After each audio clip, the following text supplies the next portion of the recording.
revolution coming in society thanks to the expansion of the Internet of Things, the gaming industry has seen continuous growth due to increases in internet speeds and other technologies. The popularity of video games followed the industry's growth, with over 95% of teenagers playing digital video games. With such a large section of society, many play the popular genre of first-person shooters. With increases in technology, these types of games evolved from the simple movement and shoot styles like the mini-maze into immersive environments truly challenging their users' adaptability and skill.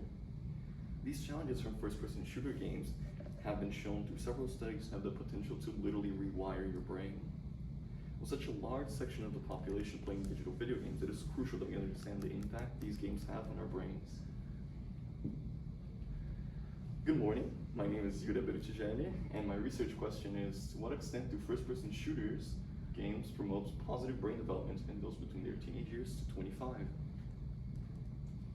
So I'll be going over the parts of cognitive control, how first-person shooter games promotes the parts of cognitive control, how the effective uses of first-person shooter games on brain development, and why the counter-argument that first-person shooter games promoting violent behavior is invalid.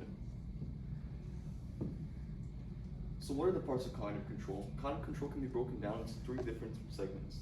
First is cognitive flexibility, which is the ability to switch about thinking about multiple concepts or thinking about two different concepts.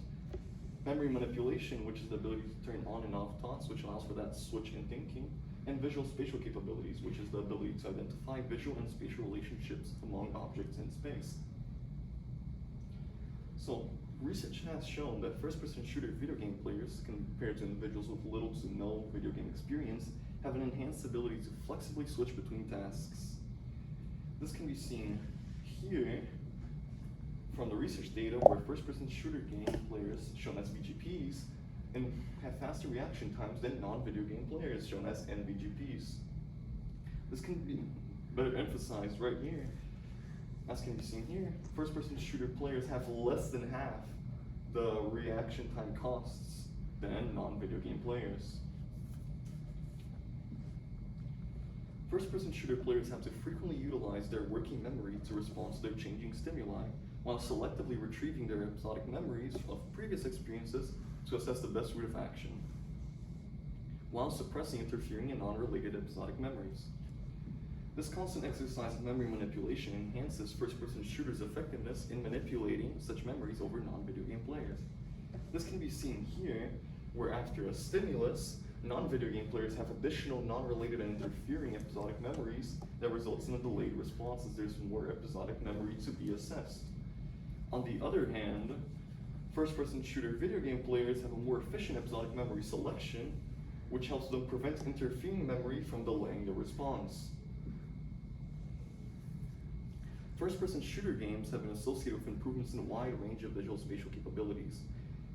For example, Dr. Daphne Belliver, who has extensively researched first-person shooters' effects on the brain, found that first-person shooter players show activity in multiple brain regions following both the dorsal stream and the ventral stream, indicating numerous visual spatial benefits.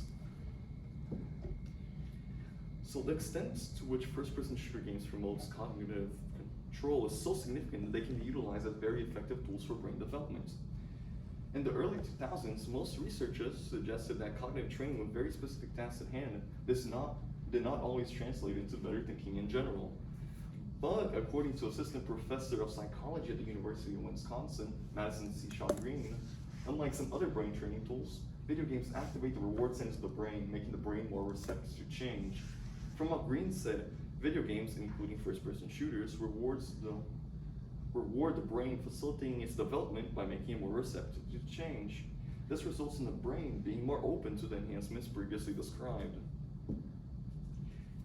This can also be seen from studies where non-video game players were trained for several months on action video games, such as first-person shooters, and significantly improved their visual spatial capabilities. Additionally, two visual spatial skills, attention and mental rotation ability, are more developed in males than in females, giving an edge to boys in fields such as mathematics and engineering. But a solution was found by a study from the University of Toronto indicating that only 10 hours of training in an action video game, such as first-person shooters, decreased or eliminated this female disadvantage. On the other hand, some organizations, such as Parents Against Violence and Mothers Against Video Game Addiction and Violence, claim links between violent behavior and first-person shooter video gameplay. Additionally, there has been a study done in young adults who played first-person shooters linking play with lower activity in major brain areas, linking play while attempting to control behavior. Despite these accusations, new studies are criticizing previous methods. For example, psychologist Christopher G. Ferguson of Stetson University say that data and studies linking video games to violent behaviors have been improperly analyzed. He did a prolific research that concluded that depression and several other factors are far more likely to trigger aggressive behavior than gaming. Additionally, other studies such as the 2013 Italian and Polish studies observed undamaged impulse and inhibitory control, supporting Ferguson's claim. In conclusion, the use of first-person shooter games provides benefits that far outweigh the possible side effects of those between their teenage years and 25 years old. As several researchers with conclusions drawn from either test groups between teenagers and 25 years old, or no significant group difference have been observed, conclude that first-person shooter games enhances cognitive functions to such an extent that first-person shooter games can be used as very effective tools for brain development. And although some claim links between violent behaviors and first-person shooters, new research found otherwise. My citations are located in the bottom right corner of every slide, and this is my works cited page. Thank you. Any questions?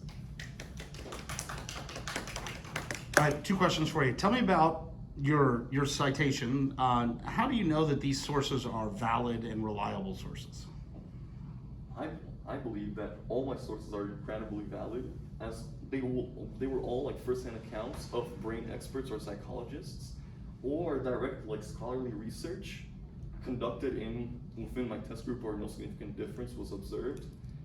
And if none of those fit the category, there were secondary conclusions that drew as their evidences the primary sources of the experts and the data. All right, and if you had more time and you were going to do some additional research, what would you do? I'd probably go more into depth of like how those FPS games, like the root of how the FPS games promotes the different categories of cognitive functions, because I just found out through my research that they do improve and enhance those cognitive control segments, but not how. So that's what I would be searching up if I had more time.